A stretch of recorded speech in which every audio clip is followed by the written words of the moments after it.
Une fois saigné, l'homme ça pense. J'avais l'avantage sur eux, moi, même infirme et genou, que j'avais mon idéal. Je le dirai pas, quant à Lou aussi il l'avait, son idéal. C'est pour ça qu'on les ascendait toujours, en toutes circonstances. Voilà. Bref, ils étaient devenus des énergumènes bien intenables. Le Rodriguez, c'est au distributeur automatique qu'il a commencé à reprendre des sous. Il s'était fait un crochet pour ça. Il n'y avait pas de station où il essayait pas de branler la caisse. Et ça tombait souvent, je dois dire. Les autres faisaient le P autour pendant qu'il opérait. Mais ça résonne, les voûtes. À des distances, j'entendais les mecs en train de fracturer. Les distributeurs, quand même, y devenaient surveillés au bout du 12e qu'on a eu forcé. Alors Rodriguez s'est franchement remis à lever les sacs à main aux heures de presse. À la surface encore, on peut trisser à gauche à travers la rue s'il y a de la coupe. Mais dans les tubes pour s'enfuir, c'est du coton, surtout ceux de Londres, qui sont ménagés au plus étroit des deux bouts. Des vrais pertuis à se faire éteindre. J'en avais des frissons pendant qu'il opérait. Ça se faisait à la passe, comme toujours, au milieu de la foule, un vrai rugby à l'arfile, de l'un à l'autre. Quand c'était moi qui avais le morlingue en main, il me tenait aux mains. Le prendre, c'est rien, le plus dur, c'est de le repasser. C'est là qu'est la sensation. Forcément, dans le fond, on dépensait pas beaucoup. J'empêchais de boire, le plus possible. Il y avait du mal. Les dernières heures avant minuit, c'était les plus fatigantes. On avait croisé presque 18 heures continues à travers tous les métros, d'une petite appréhension vers une déroute précipitée du matin au soir, à droite, gauche. Les tickets revenaient assez chers, mais on ne pouvait pas non plus rester en place. On terminait donc par un casse-croûte dans un petit coin de la dernière station, avant d'aller piquer un roupillon dans le chaland. Moi de jouer, ça m'amusait pas beaucoup, je faisais ça pour qu'ils se tiennent tranquilles. Il y avait Mioup, encore, qu'on emmenait dans son panier. Il allait pas beaucoup mieux. Comme il miaulait beaucoup, on le laissait souvent en garde dans un kiosque, la marchande s'en occupait. Le soir, avec Beats, on lui faisait son pansement. Les nuits étaient assez dures au chaland, même dans le printemps. Mais là, c'est le chat qui se plaignait le plus. Beats, il aurait trouvé charitable qu'on le noie. Personne lui voulait du mal, mais il était vraiment gênant. On a tout de même vécu 2 semaines ainsi, après que Sophie nous a quittés. Alors je voyais bien que la vie du métro ça durerait pas, qu'on avait déjà beaucoup trop pitanché, fracturé, branloché dans les couloirs. Que ça s'était sûrement déjà connu, notre genre. Et puis d'abord je sentais la bataille menaçante entre Rodriguez et Boro, à propos de rien, de petites mimiqueries à vomir, et même le Yudi, tout meilleur qu'il aurait dû rester, un peu serein, c'est-à-dire, il ramenait sa cerise comme les autres, à propos d'entourloupette. Leur truc d'aller en Espagne, c'était une goupille bien foireuse, vu que les roussins tenaient sûrement tous les blases et photos à la disposition de messieurs les jurés. Si c'est question de tomber, que j'ai remarqué, ici ou là, c'est pas beaucoup d'importance. Vous aurez la paille au cul, con comme vous êtes, d'Espagne, d'Auvergne ou des Flandres, partout que vous irez. Ils répondaient rien, ils battaient les cartes. Ils grognaient seulement pour eux-mêmes. Je les regardais là dans la moche lumière. C'étaient des vrais damnés qui méritaient pas davantage. Des tentés du sort, du dévouement perdu. C'est ça. Je leur ai dit. Ça leur faisait rien.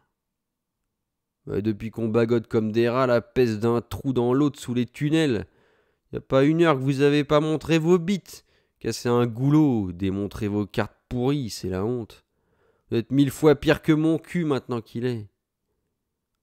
Tout ce que je pouvais dire, c'était du poème.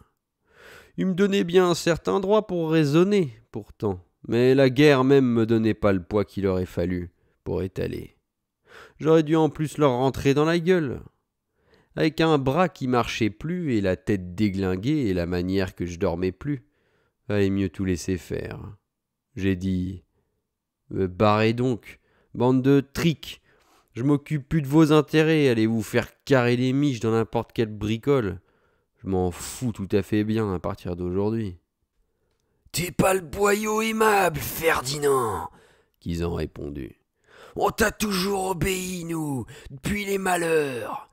Seulement tu demandes trop à des hommes qui sont plus tout jeunes et qu'on subit des vaches épreuves depuis des temps que t'étais pas né. Vous savez pas, bande de fiottes, la manière que vous allez branler du cauchemar encore, à partir du seul moment que vous poserez vos pieds merde sur la terre de France. Ici vous êtes encore que du bonbon. Mais ça va, Ferdinand, hein. Toi t'as le bourdon tourné au pire. Et moi je te dis qu'on va piquer toute la mignonne qui est vacante depuis Dunkerque jusqu'à Toulon.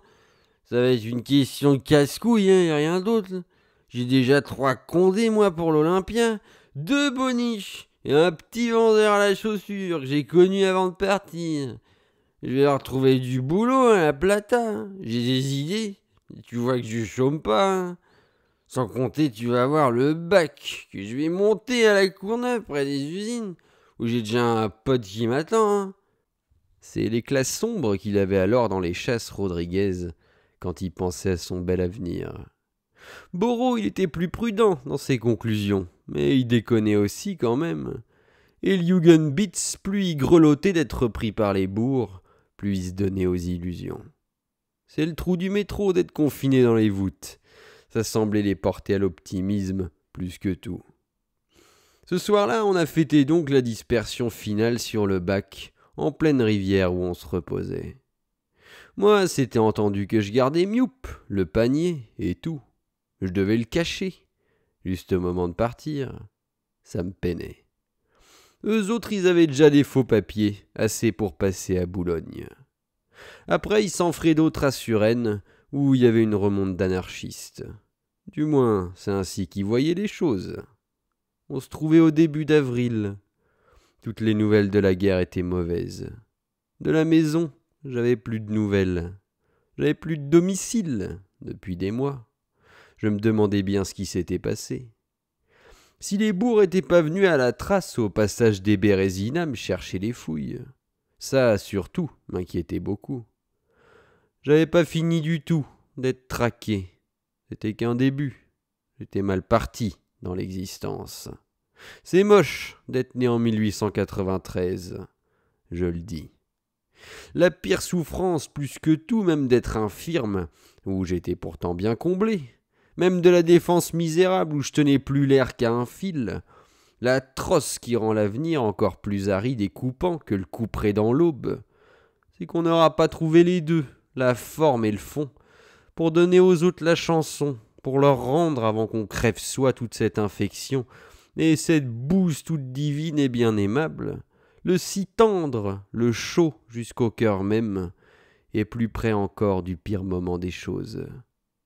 Puisque c'est là qu'il est et que j'ai toujours été, bien sûr, que l'endroit là est tout musique, et tout je t'aime, et tout chanson. C'est l'absolu, quoi, si tout près de la misère et si loin des choses de plaisir, je le sais bien. Je parle pas des femmes, c'est des fleurs, ça pousse sur n'importe quel fumier, n'importe quel homme. J'y ai dit, moi, tout ça dans le chaland, mes réflexions à Borochrome, puisqu'on allait se quitter. Je lui ai dit aussi en supposant qu'ils sont pas tous palpés à Boulogne. T'iras voir mes parents, passage des Bérésina. Tu leur demanderas si on est venu me demander. Tu leur diras que je vais bien. Il y a plus de 2 ans qu'on s'est pas vus, depuis l'hôpital, à vrai dire. C'est une paye. Ils avaient bien du mal d'après les lettres que j'ai reçues, que j'en recevais encore. Ils doivent être à la bourre avec leur commerce. Ça doit pas donner bien fort, la brocanterie. Vas-y voir. Tu m'écriras à Portland, place poste restante. Si tu sens que je suis poiré là-bas aussi, alors c'est bien. Je tiendrai sur place, le plus possible. Si tu sens que je peux passer, je te rejoins et on trisse sur l'Espagne, comme ils ont dit. Dans le fond, je me faisais la résolution pour me faire sauter à moi-même la pipe, s'il fallait encore qu'on me ramène au barbelé. J'ai rien dit de ça. Ils dormaient, tous les 3. Le chat miaulait sans arrêt. Le panier lui faisait mal, on le trimballait tout le jour. Faudrait bien que je vous donne ici l'impression du paysage.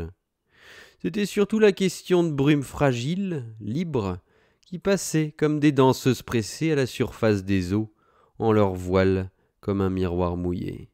« Attention, mademoiselle, c'est le courant dessous, la valse infinie, la belle eau qui porte au noyer. Glou-gloute, ondule au bord du chaland, noyer qui passe, vire et revient encore doucement à la proue de notre navire. Je t'embrasse, noyer, embrasse mon rêve si nous avons la force, ta bouille bouffie, crevée d'hélice, courant tous les chagrins de notre existence. Rivière passe encore, on s'est en allé à la rive, où reprennent les choses. Ils sont partis tous les trois, ils m'ont laissé, la brume les a pris. Il était 6 heures du matin.